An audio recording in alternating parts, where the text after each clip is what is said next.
Good morning, guys. What's going on? It's a little on the chilly side. It is 43 degrees, which it's always all relative. You know, to me that's real cold, but I know every time I say it's cold in one of my videos, I get crap from people being like, 43, that's warm, man. It tried being -10 here and wherever, dude. It's cold for me, man. But we're bundled up, but we're still gonna see if we can try to catch some fish this morning. There's barely any wind, which is very, very nice. It's a light wind this morning. You know, I don't mind fishing in the cold, but if it's cold and windy, it's very, very challenging, but it's not too bad this morning. I think we're going to start off targeting some bridges maybe.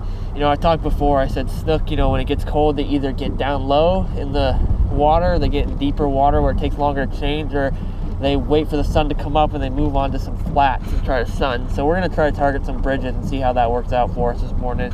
It is cold and I am not looking forward to running, but it could be a good morning. I'll try not to be too big of a baby and see if we can get some fish. Alright, we just made a run, dude, and it is cold. That run was very, very frigid, but we'll be good. It's going to warm up soon enough. We're going to start fishing on a bridge right here, and I'm going to be throwing my Calcutta. This is right here is a little 5.5 inch reaction strike swim bait right here that my good man Tim DeVore sent me in the P.O. box. He sent me a ton of freaking lures and tackle. It's unreal, and I can't wait to try all of it, but this is what I'm using today. Right here, just a little swim bait, and if this isn't working, I might put on a flare hawk. Maybe I'll throw some smaller jigs. We'll see what's working. You know, when it's colder, snook tend to, in my experience, key in on smaller presentations. So this is like a little finger mullet size bait, but we might even go smaller. We might try the flare hawk. We're just gonna mix it up. The water temp is about 60 degrees, but it fluctuates a lot. You know, when I got into areas that have a strong current, I went underneath a big bridge that the current was ripping through, and it went to 64. So we might do some good trying to find areas with high current where the water's a little warmer. But this morning, it should be beautiful. It's a beautiful morning, and I think once the sun comes up a little bit, we're gonna have a crazy cool sight fishing morning, hopefully. It's beautiful. Look at the sun rays peeking in. I'm ready to catch some fish, man.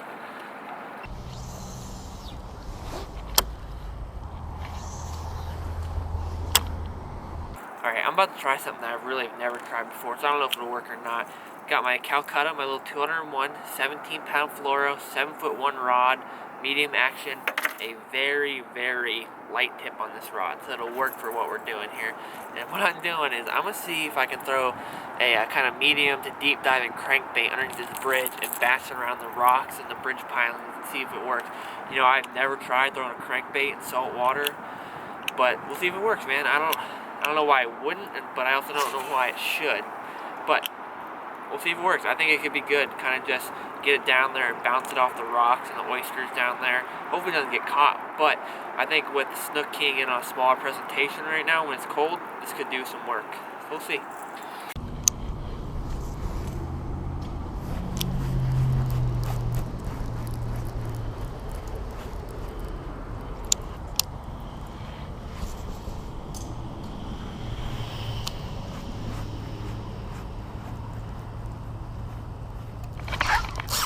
On the oh, it just broke me off. No, it was a big fish. Oh my gosh, it crushed the crankbait. It just frayed through my leader. Oh, dude.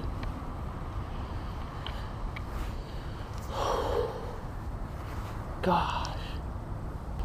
Alright, I put on a Terrorize now. If I had more crankbaits, I'd be throwing that, but I have all my saltwater gear with me. I just happen to have one random red crankbait in my box for no reason really, but I'm probably gonna go and pick up some more, or at least bring some from my freshwater box and try to throw them again, because that felt like such a good fish, and that was only my 4th or 5th cast with the crankbait, and he crushed it.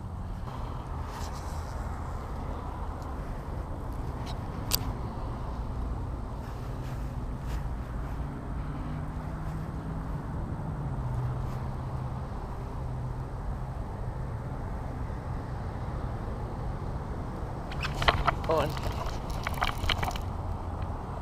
Feels like a jack. Little snook.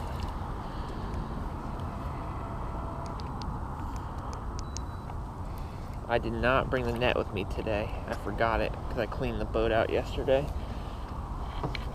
Let's go for a land by hand. Little guy right there, just a little shorty.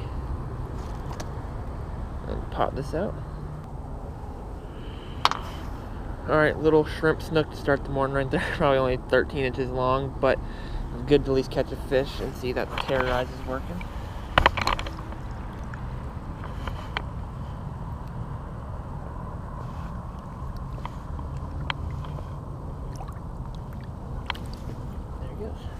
Alright, we're going to do one last run on the bridge here, and we've put on a little football jig here with just a twin tail grub on the back end. And we're going to see if we can get a snook on this, or a snook, or anything really.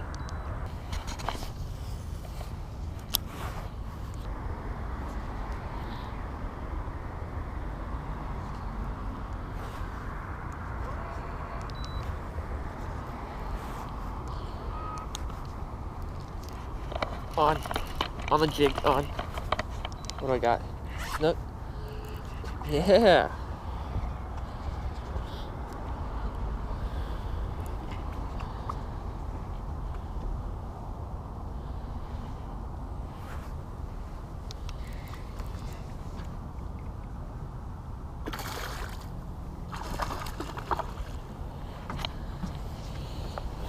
Okay, let's go for a landing here. I wish I had my net. That right there is a snook on a bass jig hanging right out of his mouth. Just a little 22-inch snook probably right there, but he's very, very beautiful, very healthy looking. And more importantly, he munched on a little bass jig. That is very, very cool. And he was barely hooked. I'm gonna get a measurement on him and let him go. 21 inches right there, just a little baby snook. Very beautiful though, and it's very, very cool to catch him on a jig.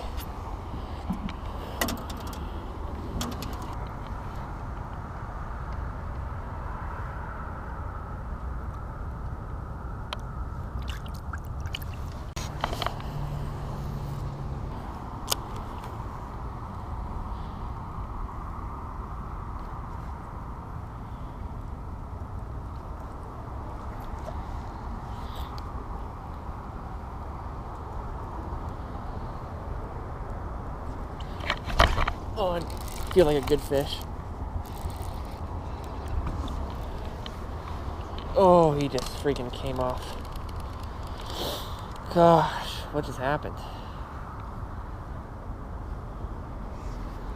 Gosh, dude. I don't know. I'm getting a lot of bites on this really light line, but clearly that's not working. If both big fish I've hooked now have come off, that's really not okay. Well, bridge fishing was pretty productive, not gonna lie. 2 smaller snook, and I lost 2 big ones. You know, the one that hit the jig the second time felt like it was a good sized fish. And the one that ate the crankbait though, dude, that thing felt like a giant, because I got thumped and I set the hook, and that thing, there was no even head shake or turn. It just felt like I hooked into the back end of a boat going the other way.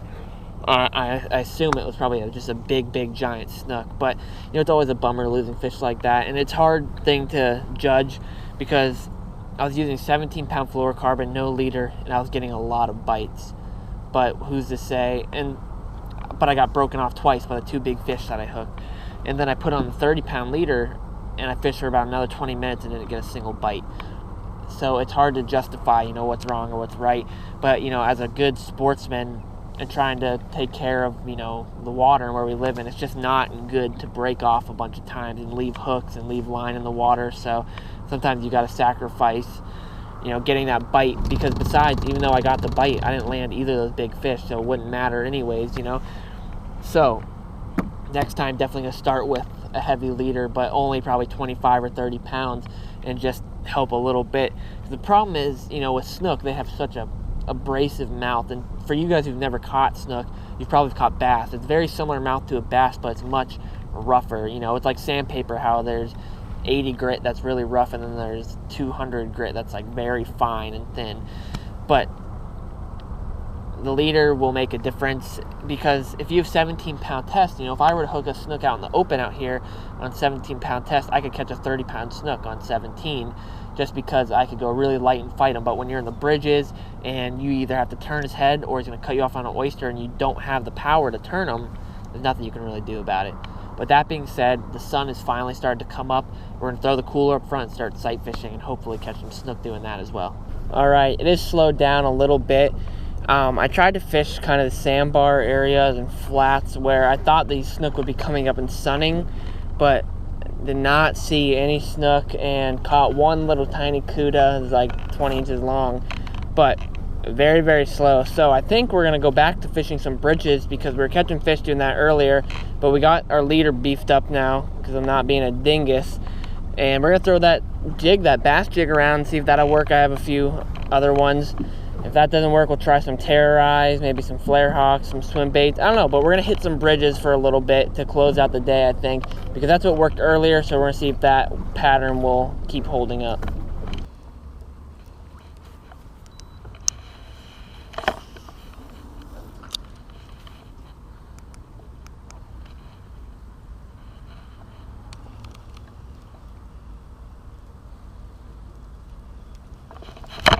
Oh God, this is a good fish. My GoPro, sorry. It's gotta be, I mean, it kind of feels like a jack, to be honest. It's running, dude, it's running. Oh, I really want to land it. Gosh, it's screaming out, we're following it. We're just going with it. Whew. It's taking a few screaming runs. Luckily, the current's pushing him towards me. Underneath the boat. Oh no, no, no, no, no, no, no, no. I don't know what's going on. He might be around this piling here. No, he's back out, he's out. Guys, this is a big freaking fish. Oh my God. Oh, he's on the piling. I'm going so light. I can feel him touching the big piling.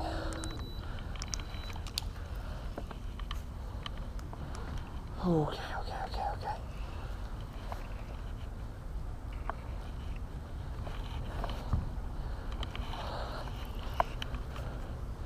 It's not even that big. It's just a decent sized snook. Gosh. But he's okay, but I can't believe how hard this thing's fighting. Oh my gosh.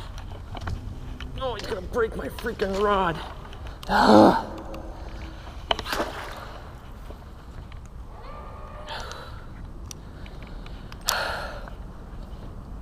God, I'm so freaking frustrated. Had my leader and he held up and he broke me off on this big giant piling. Man, I am done for the day.